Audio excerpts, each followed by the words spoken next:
First আমি এখানকার একটা পুরো দিনের ব্লগ শেয়ার করছি যে আমাদের ডেলি কী কী করতে হয়। আমাদের মনে হয় যে একবার চাকরি পেয়ে যাই তারপর আর কোনো কাজ করতে হবে না, তখন আরামই আরাম। কিন্তু চাকরি পাওয়ার পর এত কাজ করতে হচ্ছে এখন যে কি বলবো। তো আজকে শুরু করছি সকাল থেকে, জাস্ট রোল কল সেরে আসলাম। আজকে সানডে, বাট ছুটির দিনেও আমাদের কাজ করতে হয়। তো রোল কল সেরে এসে জাস্ট খাওয়াটা কমপ্লিট করে এখন ফার্স্ট কাজ হবে আমাদের পুরো কাপড় চোপড় কাচা। আর বুঝতেই পারছো কাপড় চোপড় আমরা তো বাড়িতে কখনো কাচিনি, তো এখন এত প্রবলেম হয় যে কি বলবো। তো ফার্স্টে আমি জুতো পালিশ করে নিব, জুতো, বেল্ট, সিলিংটা হচ্ছে যেটা রাইফেলে মানে বাঁধিয়ে রাইফেলটাকে ঝুলিয়ে নিয়ে যাওয়া হয়। তো সেই জন্যই একদম প্রফেশনাল হয়ে গেছে এখন জুতো পালিশ করাতে এবং সমস্ত কিছুতে। তো জুতো পালিশ করব, তারপর সব কমপ্লিট করে এগুলোকে রোদ্রে দিয়ে দিব, তাহলে সেটাতে একটা গ্লেজ আসবে। স্যাররা তো বলেন যে জুতোতে মুখ দেখা চাই, নইলে চলবে না। তো সেই জন্যই এত কষ্ট আর কি। তো আমার মোটামুটি কাজ কমপ্লিট হয়ে গেছে, এখন এগুলোকে জাস্ট রোদ্রে দেব। রোদ্রে দেওয়ার পর আমার বাকি কাজ। আর এমন অবস্থা হয়ে গেছে যে নিচের দিকে খেয়াল খুবই কম রাখা হয়। তো সেই জন্যই অনেক দিন পর আজকে ভাবলাম যে একটু মুখটার যত্ন নিই। সেই জন্য জাস্ট চন্দন আর মুলতানি মাটির একটা ফেস প্যাক বানিয়ে মুখে লাগিয়ে নিলাম। আর এবার বসে পড়বো আমার আসল কাজ, যে অনেক কাপড় চোপড় অলরেডি হয়ে আছে। তো সেই জন্য সমস্ত কিছু একে একে পরিষ্কার করব। করার পর বিছানা গোছাতে হবে, ঘর ঝাড় দিতে হবে। তো বুঝতেই পারছো অনেক কষ্ট, সিরিয়াসলি অনেক কষ্ট লাগছে। বাড়িতে তো কখনো কোনো কাজ করিনি, তবে যারা পুলিশে বিশেষ করে আসতে চাও, পুলিশে বলে না সমস্ত চাকরিতে ট্রেনিং রয়েছে মোটামুটি, তো তাদেরকে তো বেসিক এই কাজগুলো করতেই হবে।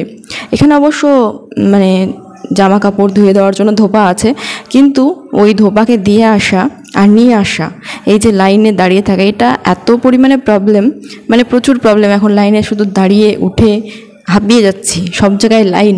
সেই জন্যই ওখানে আর দিই না, নিজেই কেচে নিই। আর সুবিধাও হয়, কারণ ওখানে দিলে তারপর আবার দেরি হবে। তো যারা খুবই আলসে প্রকৃতির, তো তারা সেখানে দিতেই পারো, কোনো সমস্যা নেই। আগে যখন কাপড় কাচতে যেতাম মাকে জিজ্ঞেস করতাম, মা কতটুকু সার্ফ দেবো। এখন এমন হয়ে গেছে যে সত্যি খুব কষ্টের বিষয়, তবুও কাজ তো করতেই হবে, কিচ্ছু করার নাই। ইউনিফর্ম থেকে শুরু করে সমস্ত কিছু আজকে ধুয়ে দিচ্ছি, কারণ দুদিন আছে, স্যাটারডে সানডে দুদিন ছুটি, তো শুকিয়ে যাবে। আর নইলে অন্যান্য দিন ইউনিফর্মের খুব প্রবলেম হয়। দুটো ইউনিফর্ম অলরেডি বানিয়ে নিয়েছি, তো সেই জন্য একটু সুবিধা হচ্ছে, একটা পরি আর একটা পরিষ্কার করতে দিই। আর পরিষ্কার তো প্রায় ডেলি অ্যাটলিস্ট জল ধোয়া তো করতেই হয়, কারণ এত ঘেমে যাই, মানে পিটি প্যারেড এটা সেটা প্রচুর কষ্টের বিষয় হয়ে এসছে এখন। তো যাই হোক, এই করতে করতে আমার ফেস প্যাকটাও শুকিয়ে গেল। তো একসঙ্গে আমার আজকে দুটো কাজ হলো। এইভাবে আমাদেরকে নিজের খেয়াল রাখতে হবে, নইলে এখানে নিজের খেয়াল রাখার মতন তো কেউ নেই। আর খুব কষ্টের সব কিছুই। তো যাই হোক, আমার কাপড় কাচা পুরো ভেজানো কমপ্লিট। এবার কাপড় টাপড় কেচে স্নান কমপ্লিট করে জাস্ট রুমে ঢুকছি। এখন দুপুরবেলা 12টায় আবার রোল কল আছে, তো সেই জন্যই জাস্ট তাড়াতাড়ি করে একটু পরিষ্কার করে বিছানাটা গুছিয়ে নেব। গুছিয়ে নেওয়ার পর একটু রেস্ট করব, একটু ঘুমিয়ে নেব। ঘুমিয়ে নেওয়ার পর 12টায় রোল কল। তবে বেশিরভাগ ক্ষেত্রে এটাই হয় যে রোল কল 12টায়, দুপুরবেলাটা অ্যাটলিস্ট হয় না। তো খুবই আরাম লাগে সেই দিন, কিন্তু জানি না আজকে কি হবে, সে অপেক্ষায় বসে থাকতে হয়। আর তারপরে আছে 1টার সময় খাওয়া দাওয়া, তো সেই জন্যই এখন কমপ্লিট করে নিচ্ছি। খাওয়া দাওয়া করে এসে তাহলে একটু ঘুমানো যাবে। আজকে আপাতত কাজ কমপ্লিট, আর এক্সট্রা আর কোনো কাজ নেই। এখানে এত গরম কি বলবো। তো ফ্যানটা নিয়ে আমি প্রচুর আরাম হয়েছে আমার। অ্যাটলিস্ট চুলটা শুকোনো যাচ্ছে। লম্বা চুলে সত্যি যা প্রবলেম, এখানে এসে মানে প্রচুর পরিমাণে বুঝতে পারছি। চুলটাকে ভালো রাখা এখন আমার কাছে একটা চ্যালেঞ্জের ব্যাপার হয়ে গেছে। তো ফার্স্টের দিকে খুব প্রবলেম হচ্ছিল, তারপর ফ্যানটা নিলাম। ফ্যানটা নেওয়ার পর বেশ এখন অনেকটাই আরাম আছে। তো আজকে ভেবেছিলাম পুরো দিনের ব্লগটা শেয়ার করব, কিন্তু সময়ের কারণে হয়ে ওঠেনি।